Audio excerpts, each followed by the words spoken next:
Olá, bem-vindo ao canal Pobre Conselheiro. Aqui a gente fala de educação financeira, qualidade de vida, investimentos, um pouquinho de engenharia e o que der na nossa telha, porque afinal do mundo tá tudo interligado, não é verdade, pobre gafanhoto? Hoje eu quero abrir seus olhos para um dos maiores vilões da nossa sociedade, um problema que afeta todo mundo, mas que poucos realmente entendem. Você sabia que tem alguém roubando seu dinheiro agora, nesse exato momento? Não é seu vizinho. É algo invisível chamado inflação. Eu vou te mostrar como ela é ardilosa, como ela empobrece todo mundo de forma geral, gera conflitos sociais e até impacta na sua saúde física e mental. Mas calma! Antes de você sair por aí culpando os economistas da Globo News, deixa eu te explicar como que esse ladrão age e por que os austríacos acham que os números oficiais estão de sacanagem com a gente, tá? Eu acredito de verdade que com esse conhecimento você pode começar a sair de uma bolha e dar os primeiros passos para uma vida mais próspera e saudável. Eu vou te ajudar a descobrir quem é o verdadeiro culpado por esse problema chamado inflação e as artimanhas que ele usa para esconder, jogando a culpa nos outros. Eu sei, é um assunto complexo e envolve história econômica e monetária, mas eu prometo te explicar de uma forma simples e direta, que até meu cachorro Clovis vai conseguir entender, tá?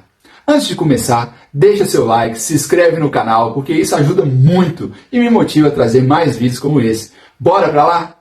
Para entender o problema da inflação, precisamos começar pelo básico, a lei da oferta e da procura. Esse é um conceito que todo mundo conhece na teoria, vive ele na prática, mas que raramente é aplicado para explicar questões fundamentais da nossa sociedade. Essa lei está em absolutamente tudo que envolve economia, comércio e até questões sociais. Ela é guiada por duas palavrinhas mágicas: desejo ou necessidade e escassez. Vou te dar um exemplo simples e hipotético para facilitar tudo. Imagine um empresário milionário com um cartão de crédito sem limites e ao lado dele um viajante comum carregando 20 litros de água. Agora pense nos dois presos em uma ilha deserta, sem acesso à água potável e a vários dias de distância de qualquer chance de resgate. Nesse cenário, quem você acha que tem algo de maior valor? É claro que é o simples viajante com a sua água, não é verdade? Por quê? Porque nesse contexto, a água é muito mais desejada e necessária do que o dinheiro. Esse exemplo nos mostra algo muito importante. O valor das coisas não é fixo. Ele muda dependendo da situação, das nossas necessidades e da escassez. Se esse caso tivesse ocorrido em um local com muita água, a história seria completamente diferente, não concorda? Isso mostra que o valor que damos a um determinado item depende de toda a situação, e principalmente das necessidades e dos desejos pessoais. Eu sei, pobre e inquieto gafanhoto, você deve estar se perguntando: o que isso tem a ver com a inflação? A resposta é muito simples: tudo e mais um pouco. Na nossa economia, tudo funciona com base na lei da oferta e da procura. Essa regra não vale apenas para serviços e produtos, não, mas também para o dinheiro. O valor de qualquer coisa, incluindo dinheiro, depende da sua escassez e do desejo ou necessidade das pessoas por ele. Nesse contexto, você sabia que no passado os governos não podiam emitir dinheiro sem limites? Antes, a quantidade de dinheiro em circulação era limitada pelas reservas de ouro.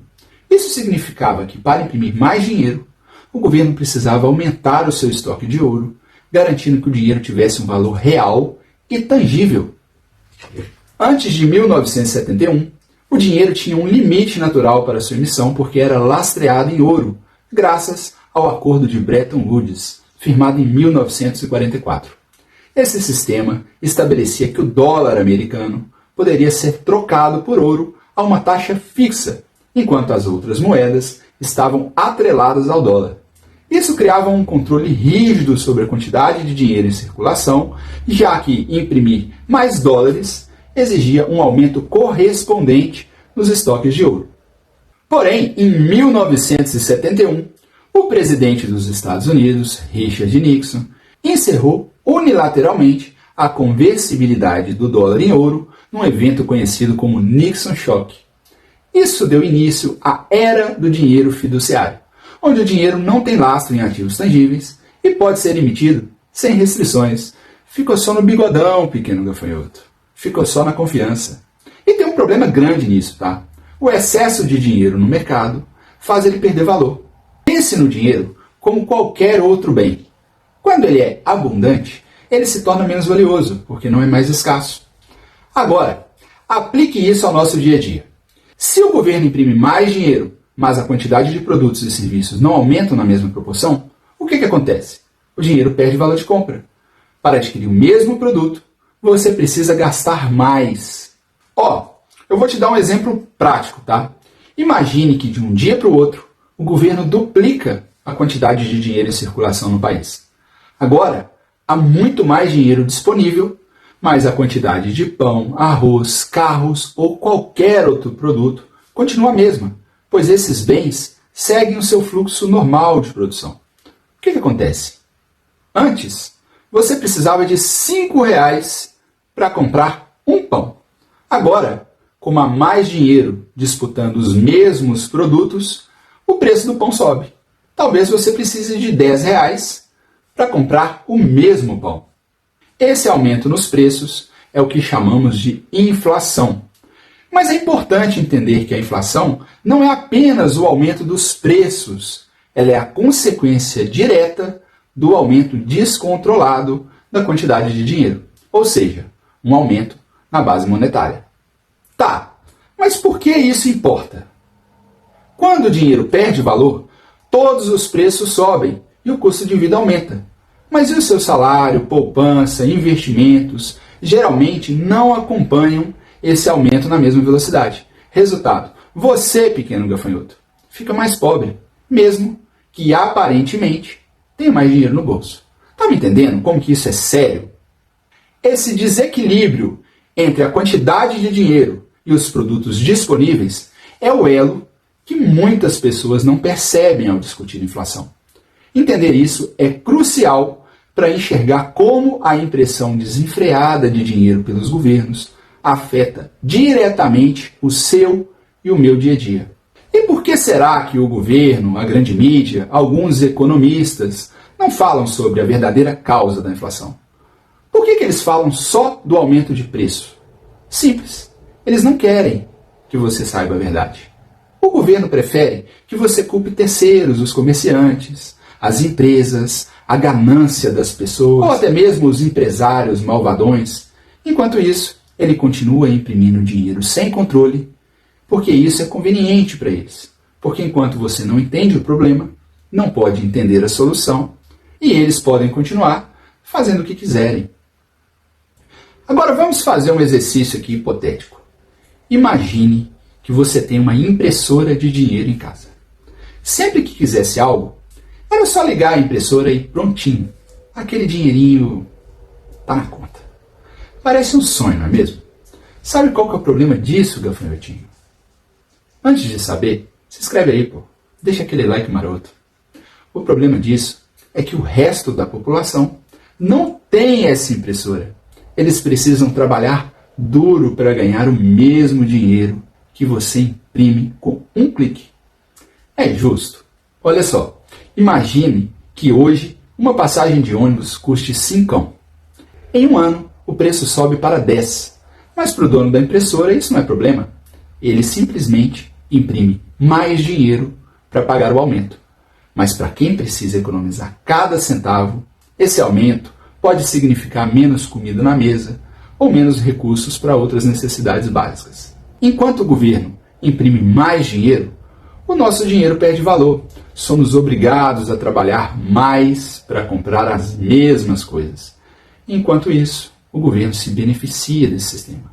No final, é como se estivéssemos trabalhando de graça para sustentar quem controla a tal impressora. A inflação não prejudica apenas o bolso. Ela gera conflitos sociais. Porque as pessoas não entendem de onde vem o problema. Consumidores culpam comerciantes pelos preços altos, comerciantes culpam os fornecedores e o governo finge que não tem nada a ver com isso. Além disso, para tentar manter os preços estáveis, muitas empresas reduzem a qualidade dos produtos ou diminuem as quantidades, criando o famoso efeito da reduflação. Isso afeta diretamente a nossa saúde, porque acabamos consumindo produtos de qualidade cada vez pior. Aí vem uma grande pergunta: mas por que o governo calcula a inflação com base no aumento dos preços, como o IPCA, e não no crescimento da quantidade de dinheiro, como no M2? Eu vou responder essa pergunta te dando um exemplo, para que as coisas fiquem bem claras.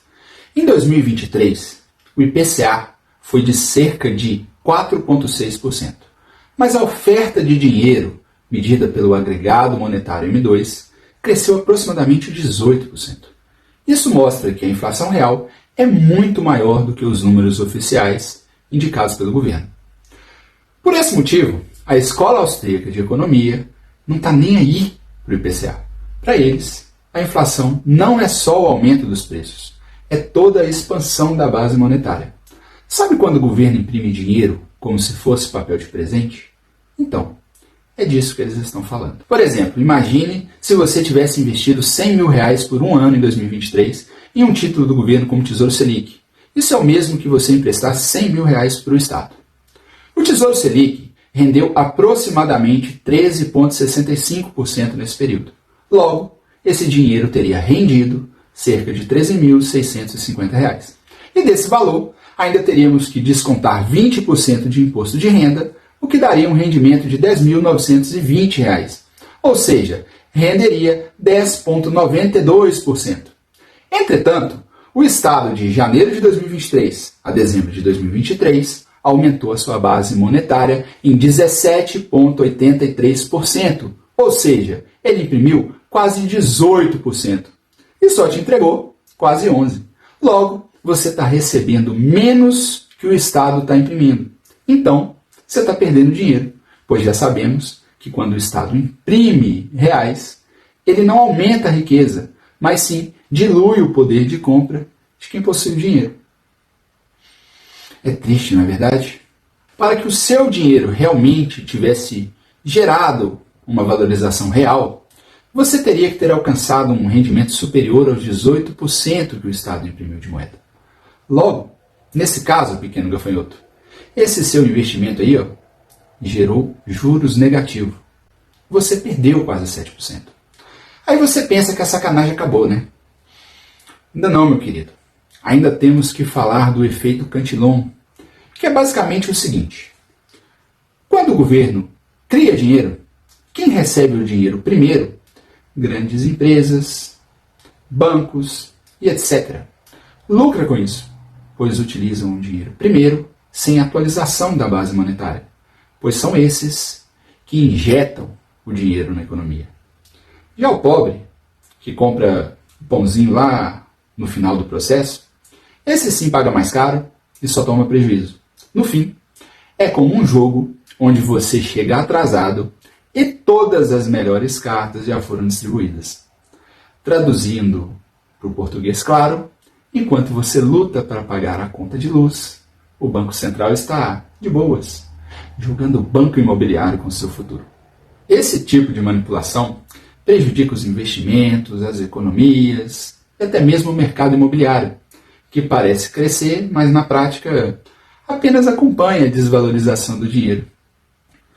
Apesar de tudo isso, a inflação é um dos problemas que pode ser resolvido desde que a sociedade entenda como ela funciona. Enquanto continuarmos combatendo apenas os efeitos, ignorando as causas, ficaremos presos a um ciclo infinito. O primeiro passo, então, é reconhecer que o problema começa com a impressão desenfreada de dinheiro pelo governo. E aí, meu caro gafanhotinho, destruidor de riquezas, vai continuar acreditando que a inflação é só um numereco de 5%? Ou vai começar a pensar como os austríacos e perceber que, no fundo, o sistema é feito para você perder? Se gostou desse vídeo, deixa um like, se inscreve no canal, comenta aqui, compartilha com o seu melhor amigo. E se não gostou, compartilha com o seu inimigo, vai. E vamos acabar com a vida desse cara. E conta pra mim, qual que foi a coisa mais cara que você comprou e achou um absurdo? E não se esquece, tá? Quanto mais você entende de inflação, menos chance você tem de ser roubado por ela. Segue o canal e até a próxima dose de ironia financeira.